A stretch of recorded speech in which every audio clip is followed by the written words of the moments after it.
Number 1. DZGB 729 kHz. Enot sa Bareta. Enot sa Gabos. 4 minutos pasado alas 12. Ipinipresentar kan Radyo DZGB ang kabilugan kan mga baretang kinalap kan pinagsarong puwersa kan News Center asin Mega Force Patrol. DZGB Bareta alas 12. DZGB Bareta alas 12. Mga pinakahuring pangyayari sa Kabikolan, sa nasyon asin ibang parte kan kinaban. Ibabareta ng Ngunyan. DZGB Bareta alas 12. Ngunyan ang sa inyong tagapagbareta.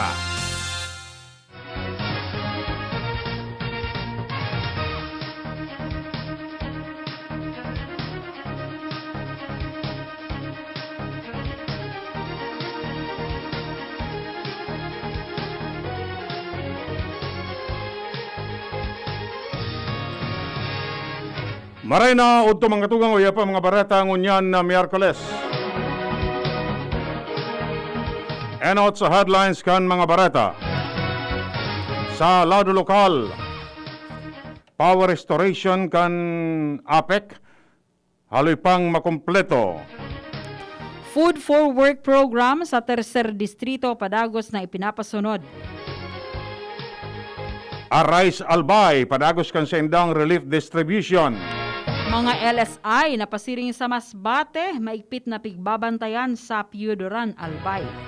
Sa lado nasyonal, mga eskwelahan dapat masarig asin matibay kontra sa mga kalamidad.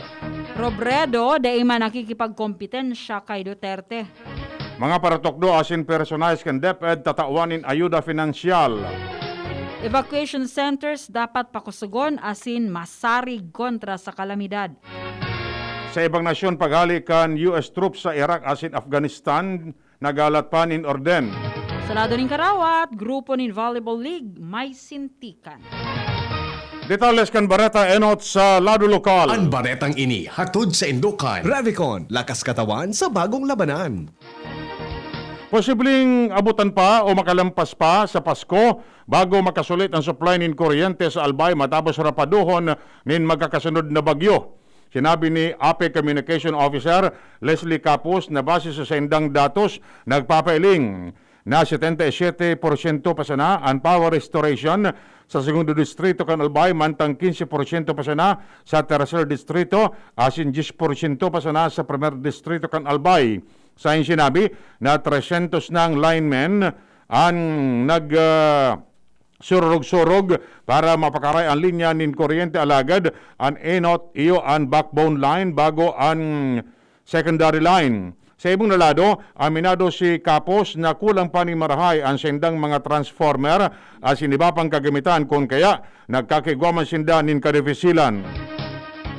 Ang baretang ini hatod sa Indukan, Nescafe, kasangga ng bawat Pilipino. Dahilan ta ang tercer distrito, ang saro sa mga nagulpikan pagrapado kano minaging bagyong Rolly asin Ulysses. Personal na nag-inisyar ni naklang si Albay 3rd District Representative Didi Cabredo nin bayanihan scheme sa paagi nin Food for Work program bilang kasimbagan sa mga pangangipo kan mga konstituentes. Siyang sinabi na kamauwatan kainina mainganyar ang lambang saro sa barangay na magtabang sa rehabilitasyon asin mairahay ang mga danyos dahilan kan mga nakaaging kalamidad. Idinagdag pa ni Cabredo na inian oportunidad na matauan ng ayuda ang mga apektadong pamilya asin makatabang sa komunidad. Ang baretang ini hatod sa Indukan, Clemex Forte. Clemex Forte, available in South Star Drug, Mercury Drug, and other drugstores nationwide. Arise Albay. Iningon niyan ang pigtatawan doon ni Albay 2D Congressman Joey Salceda para makabangon ang Albay sa efekto kan pagrapado kan uminaging mga bagyo. Sa tabang kan iba-ibang donors na nagpadara nin ayuda, ang mga volunteers padagos na nagre-repack nin relief goods tanganing maitaong tabang sa mga lugar na grabing naapektaran kan kalamidad. Kadakol na donors na ang nagpadara nin tabang sa Albay sa paagi kan opisina ni Salceda tanganing iyo naman ang magkaigwan nin relief distribution. Sa ibang lado, nagpapasalamat man ang opisina ni Salceda sa mga donors na nagtiwala para maipaabot sa mga apektadong pamilya ang itanaw nindang ayuda. Ang baretang ini hatod sa Indokan. Joy! Iwas germs, iwas sakit. Day na maako nin mga locally stranded individuals ang gobyerno lokal Kampiuderan Albay na gustong mag-uli sa Kawayan, Masbate. Sinabi ni Noel Ordoña, pamayokan Municipal Disaster Risk Reduction and Management Office, na pinadarahanin aviso kan gobyerno lokal kan Kawayan na nagsasabi na day pagtugutan na may LSI na makalunad sa barko pasiring sa Masbate sa pagsasabi na day man sanaan mga ini makakauli sa saindang banwaan dalan sa kaso nin COVID-19. Dahilan kay ni, mahigpit nin marahay ang Piuduran MDRRMO para masiguro na daing makakalusot na LSI para makalunad din barko pasiring sa Kawayan, Masbate. Iyan ang primerong kaptang kan mga bareta. An iba pa pagkatapos kani. Ano dapat makaskas? Ang pag-ani, dapat makaskas. Rikasan bago ang makusog na uran. Pag makulog ang hawak, dai magpadaog. Mahaplas-haplas pa ba ako? Sa mga mandirigmang gaya nindo, magpinakamakaskas na alaksan. Alaksan FR. Igwang fast relief formula, diretsong aksyon sa kulog. Sa loob kang 15 minutos. Pag makaskas, deliver tulos, kita tulos, ulit tulos. Gana sa kaskas, gana sa laban. Alaksan FR. Alagang Unilab yan. Ibuprofen and paracetamol is the generic name of Alaksan FR. If symptoms persist, consult your doctor. Panalo sa bilis, panalo sa laban. Alaksan FR. Maugma na makabalik sa trabaho, makahatid ang pagluwas. Kaya maugma ako sa mas dakol na immunity kan Enervon. Tulong para makalikay sa helang pagluwas. Kumpiyansa ako sa pag-uli sa pamilya. Ni po si Jenny, happy Enervon user. Unilab yan. Multivitamins is the generic name of Antivola. If symptoms persist, consult your doctor. Multivitamins Enervon. Pag may more immunity, mas happy. Breakfast na masustansya? O Gilbert, eto ang 10 pesos. Bumili ka ng chocolate cereals at ng gatas. Ha? Kakasya ba lahat yun sa 10 pesos? Oo naman! Bili ka ng Coco Crunch All-in-One. Ito'y chocolate cereals na may gatas na, masarap at nakakabusog pa. Aba, sulit nga ang Coco Crunch All-in-One ano? 10 pesos lang ang suggested retail price. Bili na tayo para sa kids natin. Doblehin mo na para din sa atin. Plemex na! Kawawang batay, lobo, hinika, parada ng salbay, plema. May halamang muntik, natural ng pampawi, kung tawagin ay lagundi. Nasa Plemex for Kids yan, sarap, lasang orange, yummy, banana, Plemex na! Sa ubo ng baby pasteko, Plemex Lagundi for Kids. Pinalalabnaw at pinalalabas ang plema para sa maginhawang paghinga. Tigil na upo, sarap na huminga. Plemex Lagundi for Kids na! Basta Lagundi, Plemex! Detex Nagundu L. Lagundi Leaf is the generic name of Plemex for Kids. If symptoms persist, consult your doctor. Harani na sa imo. Bayad mo, sigurado. Maawot kan APEC na mapagian ang pagbayad kan APEC bill sa rapo-rapo asinbatan. SendPay. Magbayad sa mga minasunod na napiling tindahan na may kontrata sa APEC. Darahon lamang ang bill sa tindahan asin duwa na magbayad. Given Gray Store, Purok 2, Batan, Rapo-Rapo, Albay. Erson Store, Purok 4, Pat Mariano Street, Poblacion, Rapo-Rapo, Albay. Bayad sa APEC linemen. Ang mga APC linemen sa Rapo-Rapo, Asinbatan, otorisado kan APEC na magresibe kan bayad kan mga konsumidores. Tulos itataw ang resibo kan binayadan. Ricky Ebuenga, Hener Echane, sa mga konsumidores na may mga arrears o atrasadong bayad kan mga nakalihis na bulan, pwedeng magbayad nin installment sa kaya nindong kantidad na daing multa. Alagad bayadan ng tamang kantidad. Kan current o presenteng konsumo, nganing dai maputulan kan serbisyo kan kuryente. Mapadali, pasil na ang pagbayad, dai mag-atraso. Hello, anak? Nay, sira ang tiyan ko. Kay? Tapos si tatay inuubo raw. Kay? Si ate naman masakit daw ang puson. Kay? Nay, ba't puro ka Kay? Kasi may Kay ako. Sa Generica Drugstore, may K ka sa Actima Generics. De kalidad na gamot na abot kaya. Dahil may K ka sa maginhawang buhay. Ito ng gamot nyo. K! Sa Generica, may K ka! May cake ka sa Actimed Generics. Di kalidad na gamot na up to 85% more affordable than branded medicine. Ang Actimed Generics ay available sa Generica Drugstore branches nationwide. If symptoms persist, consult your doctor. Sa panahon na tiga-agihan taon yan, minhuli sa pandemya, dulot kan COVID-19, ini nakakaapektar. Bako lang sa satong pisikal na salud, kundi pati sa mental na aspeto. Uya na ang programa na mapakusog asin mapagaan kan sa tuyang pag-iisip sa araw kening sitwasyon. Kumusta ka? Uron kita. PFA on Air. Psychological First Aid. Mental Health Resiliency during COVID-19. Kairiba ang Department of Health, Center for Health Development o DOH, CHD Bicol. Kumusta ka? Uron kita. PFA on Air. Mag-iribahan asin mag-urulay lamang kita. Kada aldaw din Martes, alas 11 sagkod alas 12 nin ugto. Digdi sa DZGB. Pinagsarong advokasya kan Department of Health asin DZGB para matabangan ang kada saro malabanan ang stress asin iba pang health issues dulot ang COVID-19. Kumusta ka? Uron kita. PFA on Air. Psychological First Aid. Digdi sa DZGB. Dr. Aquino here with today's ginhawa tip. Para may bilis ginhawa sa sipon, kailangan ng fast-acting na gamot that protects your respiratory cells against sipon-causing viruses at mapabilis ang recovery. Minsan kasi, di sapat pagpahid lang ang solusyon. Bitin ang ginhawa. If symptoms persist, consult your doctor. Di sapat ang pahid-pahid sa sipon, kaya para may bilis ginhawa, dapat mag-Neozep ka na.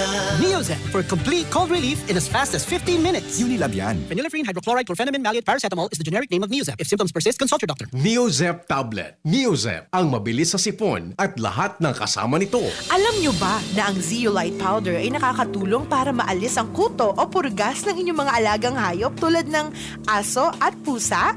Mababawasan din ang kanilang amoy dahil may kakayahan ang zeolite powder na mag-absorb ng mga unpleasant odors.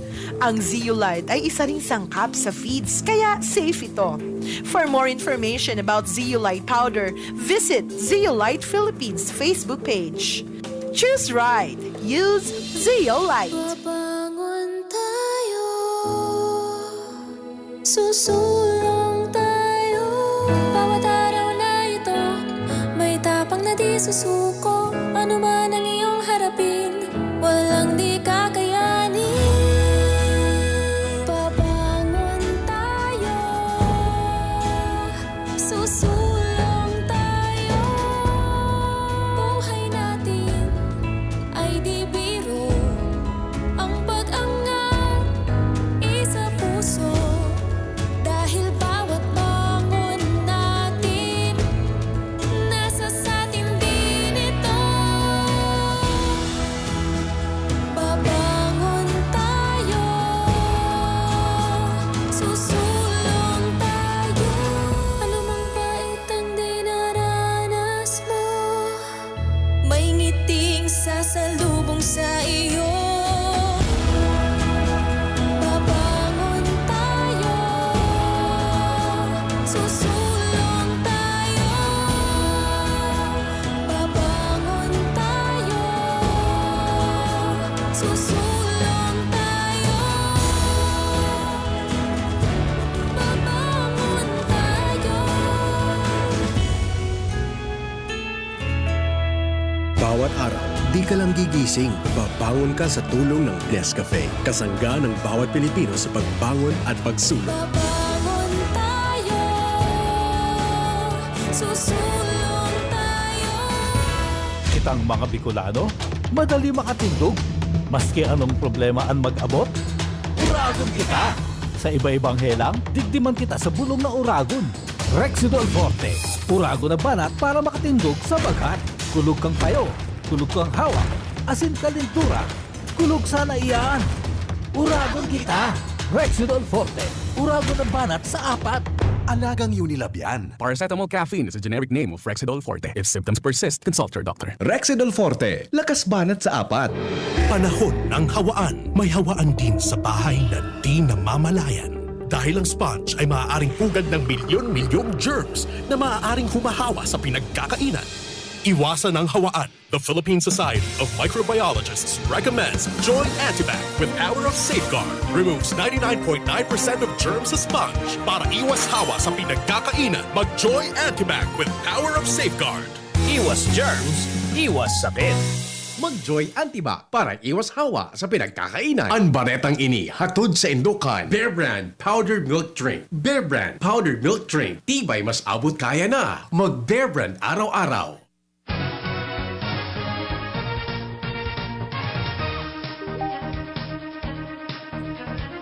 Sinabi ni Defense Secretary Delphi Lorenzana na nagkaparang nasyon ang nagtatangro nin tabang sa mga biktima kan bagyo. Sa sinabi ng foreign aid bago makaabot sa Office of Civil Defense kay puwan mag-agingo na sa Department of Foreign Affairs dalante ini ang maproseso. Idinugang pa man niya na ibang nasyon na nagtangro nin tabang iyo ang Estados Unidos, Japan as iniba pang kataraning na nasyon. Sinabi ni Lorenzana na DFA naman ang maproseso kan tabang hali sa ibang nasyon. Ang baretang ini hatod sa Indukan. Multi-5. Nanindugan si Vice Presidente Leni Robredo na dahil siyang intensyon na makipagkompetensya kay Presidente Rodrigo Duterte, lalo na sa pagresponde sa mga naapektaran kan bagyong Ulysses.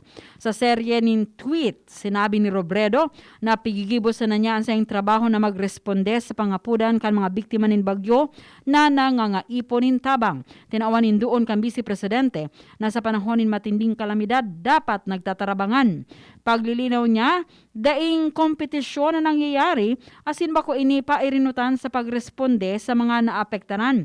Dagdag pa kan Vice Presidente na nakikipagkoordinar sa naan sa iyang opisina sa mga magkakanigong ahensya asin otoridad para sa rescue efforts.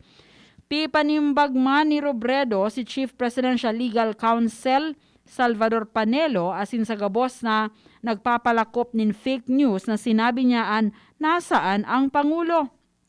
Apera digdi, pinahimutikan ni Robredo na sinabi niyang absent ang presidente sa pagrapado kan bagyo. Sinabi pa kang Vice Presidente na nagbabahaan level nin pagtukar sa issue kung ang sarong presidente maisog. Sa separadong statement, sinabi kang tagapagtaram ni Robredo na si Attorney Barry Gutierrez na pigagamit ka nagkaperang opisyal ang kalamidad para mamulitika. Ang baretang ini hatod sa Indukan. Downy. Bye-bye Bahayrus. Kahit sa pambahay with Downy. Ibig bubusol kanibang senador na repasuhon ang ley na matagaman ng fundo para sa pagpapagibon ng eskwelahan dalanta mas kaipuan ngunyan kan gobyerno ang mas matibay na infrastruktura matapos rapaduhon din sunod-sunod na bagyo ang Luzon. Sinabi ni Senate Majority Leader Juan Miguel Zubiri na pigtutugutan kan ley ang gobyerno na magastos nin 2 milyones pesos sa kada eskwelahan. Alagad, bako pa ini ang magkakanigo sa mas matibay asin mas masarig na classroom. Dapat ang tulos sa deklarar o ipairarom kan gobyerno sa state of calamity ang bilog na Luzon. Sigun kay Senador Kiko Pangilinan, dahil na dapat magpatumpik-tumpik pa ang gobyerno sa pangapudan ka National Disaster Risk Reduction and Management Council na ipairarom sa state of calamity ang bilog na Luzon matapos na rapaduhon nin sunod-sunod na makusog na bagyo asin grabing pagbaha. Tinawanin doon ni Senador Sani Angara na dapat mana ikonsiderar asin maigot na pag-adalan kan gobyerno ang suwestyon kan NDRRMC. Ini dahil may epekto ini o hatod na benepisyo sa buhay asin kabuhayan kan milyon-milyon tang mga kababayan sa Luzon na grabing na distroso kan sunod-sunod na kalamidad na tuminama sa nasyon. Makakaresibi ang mga lokal na gobyerno nindugang na calamity fund gikan sa gobyerno pag nasa state of calamity na. Premature para ibusol ang propestong lakdang na Bayanihan 3. Ini kasimbagan kan Malacanang sa suwestyon ni Senate President Pro Tempore Ralph Recto na magpasa ng Bayanihan 3 para matauanin fundo ang mga biktima kan sunod-sunod na bagyo sa nasyon. Sinabi ni Presidential Spokesman Harry Roque na idingon ng una kan Malacanang kung ano ang laog kan 4.5 trillion pesos na 2021 national budget. Sa sinabi na kung laman kan national budget ang itataong ayuda sa mga biktima ng kalamidad, dahil naman kaipuan na ang Bayanihan 3. Sinabi ni Roque na kung igwamanin na kakulangan, pwede nang pag-usa o kaya pagtukaron ang Bayanihan 3. Inaprubaran ni Presidente Rodrigo Duterte ang rekomendasyon ka National Disaster Risk Reduction and Management Council na ipairarom sa state of calamity ang bilog na Luzon dahil sa serye nin mga bagyong tuminama sa nasyon. Sa sayang Talk of the Nation address, sinimbag kang Presidente, si Defense Secretary Delfin Lorenzana, may kinaraman sa rekomendasyon kan Disaster Response Authorities, may kinaraman sa Luzon-wide Calamity Declaration. Sinabi kang Presidente, na pinirmahan na niya ang proklamasyon may kinaaraman digdi. Sa irarom kan state of calamity, mapaparikas ang relief as in rehabilitation efforts, lalo na ang pagpalawas ng fundo para digdi. Magkakaigwaman in price control measures, tanganing mabawasan ang epekto kan kalamidad sa mga apektadong residente.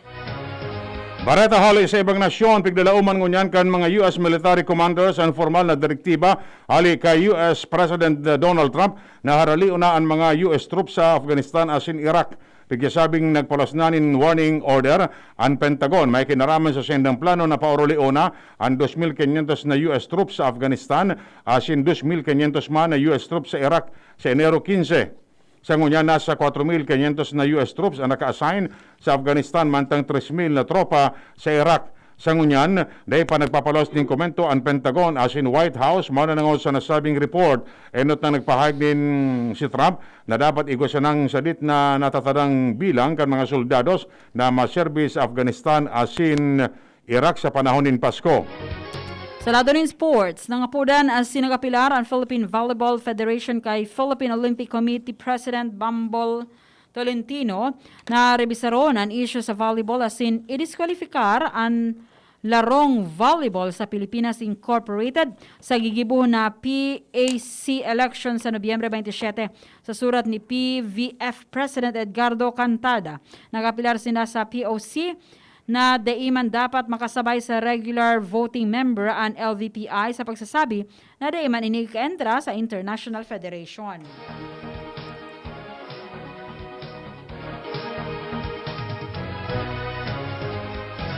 Breakthrough! Link an ipinangaran kan mga eksperto sa siyensya at teknolohiya sa kinaban sa bago nindang invention na hapin sa betis na kombinasyon ng tsinelas asin sapatos. Wara ining strap asin pigkukonsiderar na kainot-nuting flip show. Komportable ini, magayon an style asin ligtas gamiton. Sa ngunyan inisyal na pigpapabakal ini sa kantidad na $72. Istoryang naiiba! Sarong banwaan sa Japan, ang may ibang klaseng pangontra sa mga maisog na oso sa saindang lugar. Nagbakalan mga lokal na opisyal kan Takikawa, Hokkaido, ninduang robot wolf o lobo para sikaon ang mga maisog na oso nagpaparalimok-limok sa saindang lugar. Gibo ang robot wolves sa metal na pinatos ng synthetic na balukag para maging makatotohanan ini para sa ibang hayop. May motion detector ang mga robot kaya pag may naghihiro sa kataning kaini, bigla na sa nang minailaw ang pulang mata kaini asin mapaluwasin makusuko na tanog. Ibinugdakan mga robot na lobo para ipaabot sa mga oso na daisin da dapat magduman sa mga lugar kan tawo. Epektibo man ang mga robot dahil poon kan gamiton ang mga ini. Dainang napabareta na oso na nagbabalaw-bagaw sa saindang lugar sigun sa mga opisyal kan Takikawa. Flashback! Nobyembre 18 kan 1848 kan mamundag sa San Miguel de Mayumo, Bulacan ang pamusong mother of biyak na bato na si Trinidad Texon. Sa edad na 47 anyos, naging miyembro kan Katipunan Women Chapter kan 1895 si Texon. Siya ang saro sa mga revolutionary women na nakipaglaban talaga side by side sa mga lalaking katipunero para sa katalingkasan ka nasyon laban sa mga Kastila. Nakipaglaban siya sa 12 mga madudugong giyera sa Bulacan. Kaibanan ang pamusong Battle of Biak na Bato. Asin maski nalulugadan, minabul tagararay sa field pagkatapos na marahay. Ang hideout kan mga katipunero sa Biak na Bato, nagserbi man na headquarters ni General Aguinaldo. Sa Aguinaldo, ang nag-apod kay Texon bilang Mother of Biak na Bato. Si Texon, inapod man na Mother of the Philippine Red Cross bilang rekonosymento sa iyang nursing services asin pag-ataman sa mga kapwa katipunero. Yan mga tugang ang detalles ka mga bareta ngunyan na pagkaudto. Sa pangaran ni Mardela sa Newsbase, Ronald Baldo sa Lado Technical. Kami po ang nagatod kan Bareta. Ako si Chie Antivola. Ako mo po si Edwin Peralta nagsasabing mabalos kan sino pagantabay. Sa indong nadangog, ang mga dalakulang bareta, ngunyan na aldaw, ang tabayan ng giraray sa aga, ang sarupang edisyon, kan DZGB, Bareta alas 12. Abangan ang masunod na programa. Harapin ang hamon mga true heroes. Sa neuropathy di magpapapigil. Pag namamanhid, nangangalay, o may tusok-tusok na ramdam, mag-neurobion na. Neurobion, neurobion, neurobion, neurobion. Take clinically proven Neurobion. It helps treat nerve damage and regenerate the nerves. Vitamins B1, B6, B12 is the generic name of Neurobion. If symptoms persist, consult your doctor. Uy, Madi! Gusto mo na maaraman ang mga programa asin serbisyo kan DSWD? Iyo, Madi. Paano man palan? Maduman pa ako sa opisina ninda? Dahil nakaipuhan na magduman sa indang opisina. Magdangog ka na sana sa DZGB kada alas 10 nin aga sa programang DSWD 5. Kompleto sa impormasyon, mapadapit sa mga akomplishimento asin serbisyo na ipinag-opresir kan DSWD sa publiko. May tsansa ka pa na makapagpartisipar sa paagi ng paghapot sa mga bisita, asin pwedeng manggana ng premyo. Talaga, Madi? Abangan ko daw an sa Martes. Alas 10 ning aga sa DZGB, ang DSWD 5. DSWD 5 sa DZGB. Serbisyo may kalinga at